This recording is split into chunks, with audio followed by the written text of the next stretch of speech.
हरदोई हरपालपुर के रानीखेड़ा में बाबा नीमकरोड़ी जी महाराज शिवाश्रम पर चल रही 22वां श्री शतचंडी महायज्ञ व श्री राम कथा में चित्रकूट धाम हनुमत द्वार से पधारे पीठाधीश्वर स्वामी धीरेन्द्राचार्य महाराज के मुखारविंद से कथा श्रवण करें।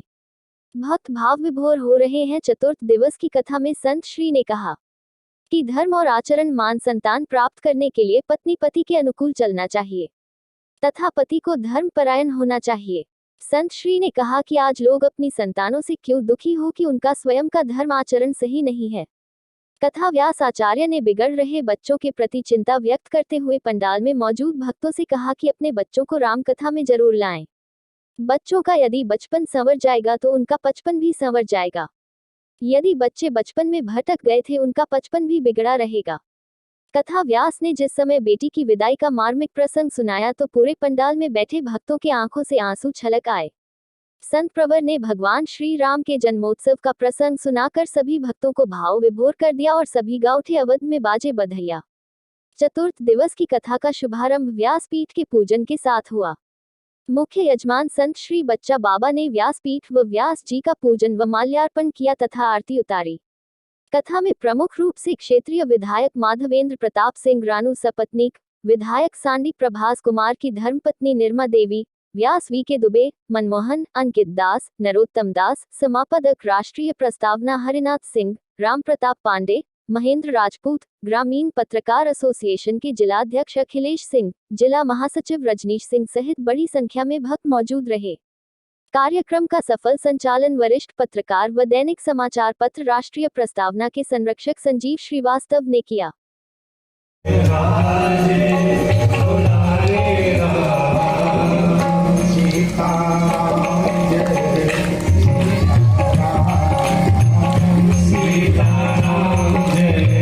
कहते हो कि जीवन में हमें 84 लाख योनियों में भटकना ना पड़े तो मैं आपको एक सिद्धांत बताता हूँ। यदि 84 लाख योनियों में भटकने से मुक्त होना चाहते हो तो मानस के 84 प्रसंग जीवन में मात्र श्रवण कर लेना, तुम्हें 84 लाख योनियों में भटकना नहीं पड़ेगा। ऐसे 84 प्रसंग माता पार्वती ने भगवान शंकर से प्रश्न पूछते। प्रश्न क्या है? बोले प्रथम सुकारण अरे कहो बिचारी। आज माता पार्वती ने क्या कहा? प्रथम सुकारण कहो बिचारी, प्रथम सुकारण कहो बिचारी। मेरे गुरु ब्रह्मा सगुन बखारी, मेरे गुरु ब्रह्मा सगुन बखारी। प्रथम सुकारण कहो बिचारी, मुझे तो गीधड़ बना गया। हमने कहा क्यों भाई? अभी तो तुम कह रहे थे हम भारत के शेर हैं, शेर की जिंदगी जीते हैं और घर में आए गीधड़ बना हुआ। क्यों घर में आके गीधड़ की जिंदगी? अरे बोले नहीं स्वामी जी, हम घर में गीधड़ नहीं है। हमने कहा स्थिति तो वही लग रही है। बोले नहीं, जो दफ्तर में था वही घर में हूँ। दफ्तर में भी शेर था, घर में भी शेर हूँ। अंतर सिर्फ इतना है, देवी जी सवार हो जाती है, इसलिए आपको लग रहा होगा। आप अन्यथा मत लेना।